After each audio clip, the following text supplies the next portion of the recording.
Let me repeat it. The reason I had him here for lunch was I wanted to thank him, the man who carried out Pahalgam. I wanted to thank him for not going into the war and ending it. Shame, very shame. Now, currently, General Munir, US General Michael Kurilla, head of their command structure, and generals from 4 Central Asian countries right now are having a conference on how to prevent terrorism. Right now. So while these people are running around telling the world that Pakistan has done terrorism, the United States is having lunch with the man and organizing and trying to figure out how he can help them fight terrorism. I mean, which planet is the foreign minister sitting on? Like, please come down. I don't know where you are. Come down. You have flown off somewhere. Right? The second thing, new normal. New normal is the chief architect of Pahalgam is having lunch with the President of the United States. New normal. Now there's another new normal. There's another new normal. Fantastic idea. I don't know whose it was. At the end of the operation, by the way, the operation is still going on. They have declared victory, but it's still going on. Right? At the end of the exercise, they say, the government of India says, any act of terror is an act of war. Now, do you understand what this statement is saying? What this statement is saying is that any terrorist now who wants to make India fight a war has just got to do one attack in India. मतलब आपने पूरी की पूरी power आतंकवादियों को उठा के दे दी कि भैया आपको युद्ध चाहिए ना, आप एक अटैक कर दो, युद्ध हो जाएगा. It's craziness. You have taken the entire idea of deterrence and turned it upside down. Right? So today, no, one second, you're laughing. Tell me something. The next terror attack that happens, what will you do? What will you do? You'll attack Pakistan again? So now, the moment they know that you're going to attack Pakistan, they just have to do a terror attack and they know you're going. So, this government is clueless even about what deterrence means. Right? This government is clueless about what political will means. This government is clueless about what it means to let the Army, Air Force, Navy fight. That's the reality of the situation. Now, I said in this house, standing right here, about 3-4 months back, and they laughed at me.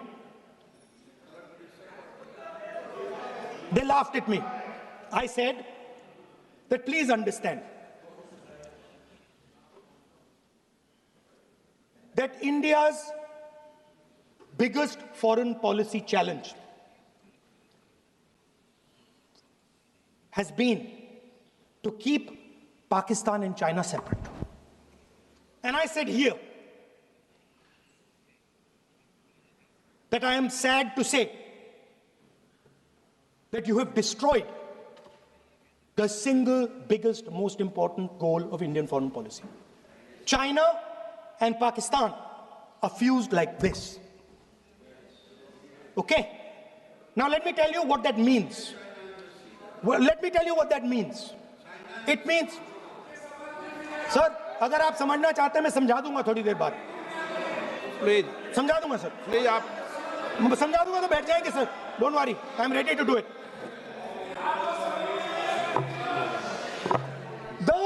What happened actually, the truth of what happened, because I have to say that.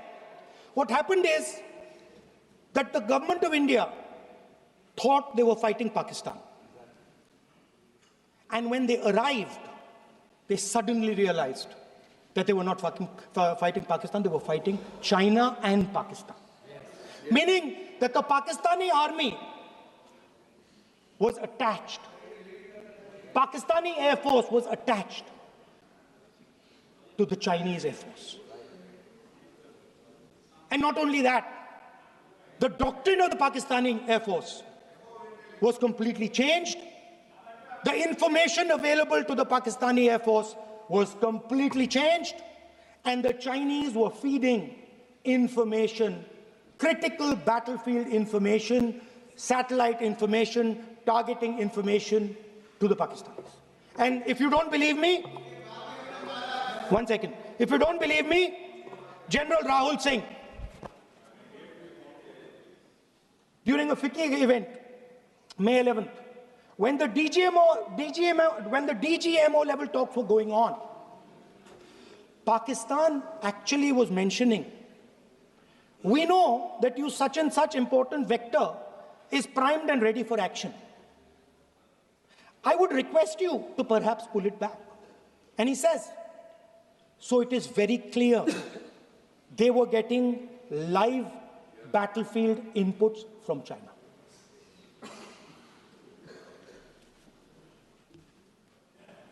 If you had listened to me here, you would not have lost those 5 planes. If you had listened to me and you had said that yes, the Chinese and the Pakistanis are fused,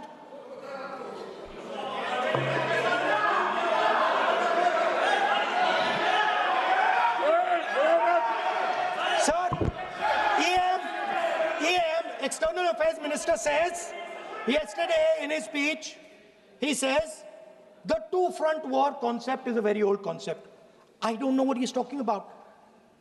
The two-front war concept is gone. It doesn't exist anymore. There is now a unified front concept where there is only one unified single front, and war is going to be held on multiple domains: space, electromagnetic, cyber, undersea, air, space, air, land, sea. So he does not even understand the basics of warfare. He's talking about two-front. That ship has sailed long ago. Speaker, sir, how did this integration between Pakistan and China take place? I want to make it clear. There is a center called CENTIAC, Center for AI and Computing, that was built in Pakistan with Chinese help. And the aim of the center is to integrate the Pakistani Air Force with the Chinese Air Force and make and transform the Pakistani Air Force into a network-centric Air Force. Speaker, sir, as I speak, and since 2021, Pakistani officers, strategic officers, have been embedded in the PLA's Western and Northern Theatre Commands. They are sitting there, coordinating.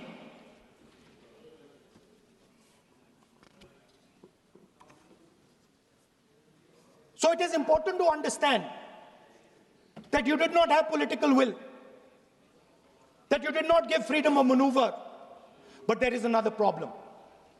And the problem is that we are now facing not just China, not just Pakistan, but China and Pakistan fused as one militarily.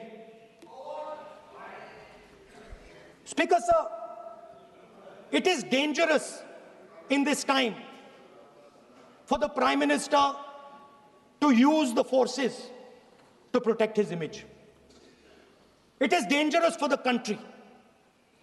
The forces should only be used in national interest. The forces should be used with freedom. If you want them to be used, you want to unleash a tiger, free him. Do not tie his hands behind his back. Do not go to the Pakistanis and say, listen, don't escalate. Then go all the way. Then fight properly and defeat them once and for all. Don't have President Trump tell you that I have stopped the war 29 times. Have the courage to tell him, no, to hell with you. You can't stop any war. We're going to fight.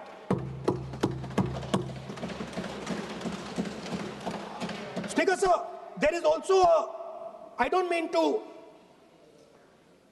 keep mentioning External Affairs Minister, but it comes up because he's central to this discussion. I want to finish by telling you about something he said that shows the complete bankruptcy of the foreign policy of this government. Please remember, that not a single neighboring country, not a single country condemned Pakistan. Not one. They condemned terrorism, they didn't condemn Pakistan. This is something that he didn't say. Now listen to what he has to say. And this shows you the mindset of these people. This explains why in his entire discussion yesterday of 1 hour, the defense minister did not say the word China. This explains it. And let me read the quote from the External Affairs Minister. Look, China, are the bigger economy. What am I going to do? As a smaller economy, am I going to pick a fight with the bigger economy? It is not a question of being reactionary. It is a question of common sense. Meaning he is scared.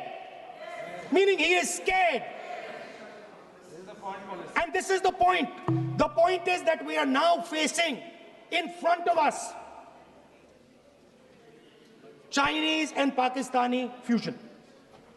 And it is a very dangerous time. As you can see, it is a very dangerous time. And we cannot afford a Prime Minister who does not have the courage to use the army the way it has to be used. We cannot afford a Prime Minister who does not have the guts to say from here that Donald Trump is a liar. He didn't stop India from fighting. Okay. He's lying about the planes. Okay. We need a Prime Minister who completely frees the army, frees the Air Force, frees the Navy and says, go, khatam karo kaam ko, like Indira Gandhi did. Thank you, Speaker, sir. I'd like to end by saying this entire discussion is about the people who died in Pahalgam. It is a tragedy, and it was very disturbing to me, again yesterday, where they were talking about everything. They were talking about Pakistan, they were talking about everything, but they did not mention the people who died in Pahalgam. So let me finish. Finishing. Otherwise, you are not allowing, sir, LOP. Only this time, only allowing. Other time, mic is not allowed. Sir, do not allow India to be reduced to a battlefield where large powers are fighting. We have to navigate. We have to protect our interest.